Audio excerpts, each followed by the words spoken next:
I think it's amazing to sit down and think to yourself, how do I add value to the client base that I have? If I have an entrepreneur as a client, how do I add value to his alternative investments? How do I add value to his actual underlying business? The question is, how do we efficiently identify for a company based on their geography, based on their industry, based on where they're making investments, how do we find the right opportunities, right? And so essentially, when we find those opportunities, we want to make sure get a tax credit that they could actually utilize, right? So we want to make sure if it's a property tax abatement that they're paying property taxes. We want to make sure we're not just sort of harnessing a large variety of credits for folks that don't need it. So really the questions are, number one, how do you find the right mix of who qualifies? Number two, how do you make sure that they can actually utilize those credits? And how do we put cash back in the pockets of the companies that we all work with, right? Now, from a credit standpoint, you've got statutory credits, you've got discretionary credits. What's the main sort of economic philosophy behind them? State governments want to invest in businesses, right? They want to provide an opportunity for businesses to have cash that they can direct, right? So they want to direct where that cash is going. They want to make sure that there's certain kinds of categories of people that are being hired. They want to, as sort of has been presented earlier on the federal level in terms of WOTC. But my focus, my practice is really on those state credits, the state versions of those. They want to make sure folks are getting trained and retrained, right? They want to help businesses train their workforce because a trained workforce is one that doesn't turn over.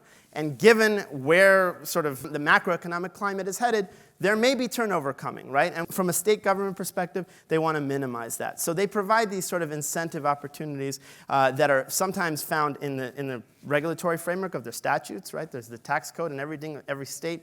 There's county tax incentives, et cetera. If you are participating in a certain kind of activity, hiring the right people, putting your facility in the right kind of zone, there will be tax credits available. But there's also discretionary credits, right? So in other words, you might have a client who's trying to decide, I'm about to move a facility. I want to work with local government to see which packages might be available to me on a discretionary basis that would allow me to have a less expensive investment in the location that I'm coming into, right? But the bottom line is that governments want investments in their locales, and they know that businesses need the cash, right? So typically qualifying events that we talk about are job creation, right? Commitments to hire 5, 10, 15, 20 people or more. It doesn't have to be a very large amount, right? If you have a client that you know is having a good year this year, more likely than not, they're going to want to invest a portion of their net income into expanding their infrastructure and their team. So capitalize on that. Let's have those conversations about job creation before they happen. Skills-based training, right? We just talked about that. A trained workforce is one that doesn't turn over. That's one that makes everybody happy. Investments in green technology. So those manufacturers that are reinforcing their infrastructure, there are tax credits available for all of these activities, right? Ordinarily, here's what happens, right? So businesses might be looking at it from a liability-based approach, right? Where are my state tax liabilities? And then try to reverse engineer. Okay, so I know where I'm going to be paying taxes. Let me go back and find the incentives to determine potential tax credits that might be available in those particular jurisdictions. That's one approach.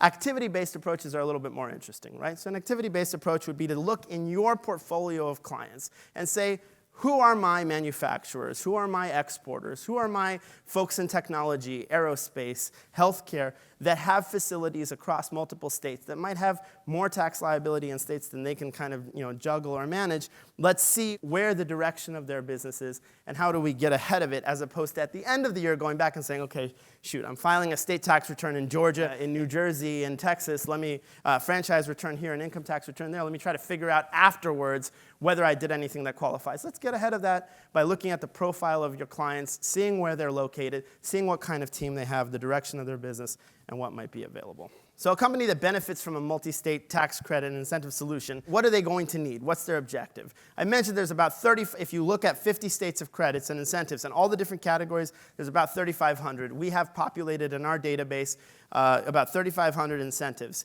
What we want to do is we want to efficiently identify all the potential expenses that a client might incur that would qualify for tax credits, right?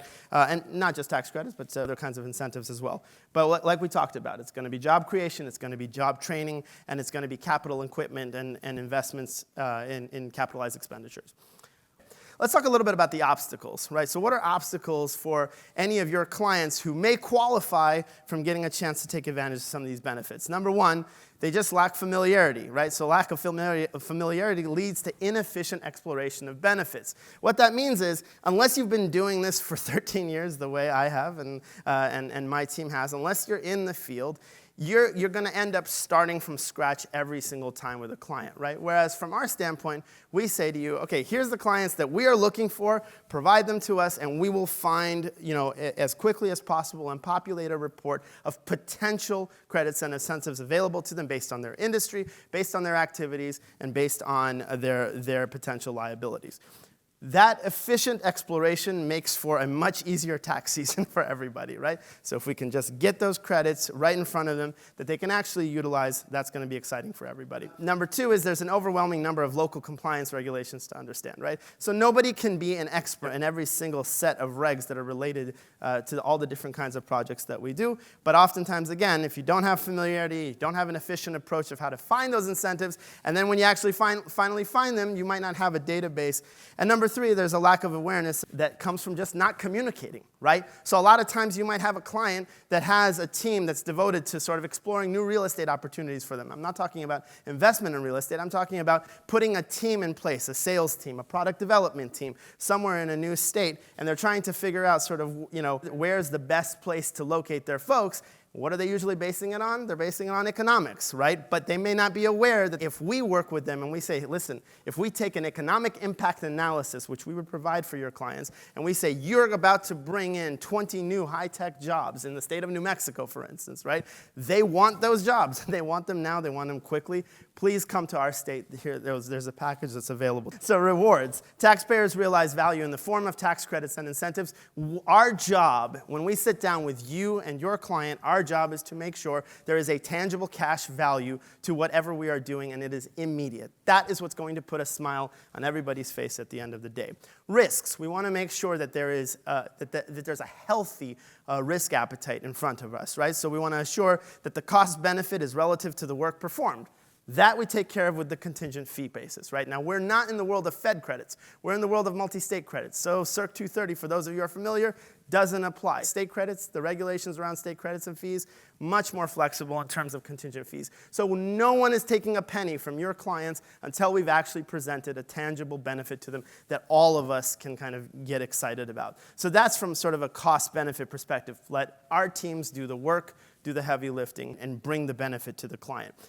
There's always a risk of an audit. So the way we try to reduce that risk is, number one, just experience. What we want to do is we want to uncover the value that exists in the data that your clients are harnessing in their ERP systems if they have one, in their Excel sheets if they have them, et cetera, however they're managing their data. We don't want anyone producing new pieces of information, right? So our process is very heavily focused on taking a look, okay, this is your client, this is their locations, this is their facilities, this is their capitalized expense reports for last year, this is where their investments are. Now let's take a look at the regulatory framework that's in front of us, all the different states that we have familiarity in, which is a pretty wide variety of them. And let's also start talking about the direction of your business and generate that conversation so that we can proactively plan for upcoming years. Then we start analyzing the program, identifying the right value, putting together the documentation so ultimately everything is audit ready. From a process standpoint, we want to take a look at the different incentive types that are available. Number one, jobs, right? Everybody loves job growth.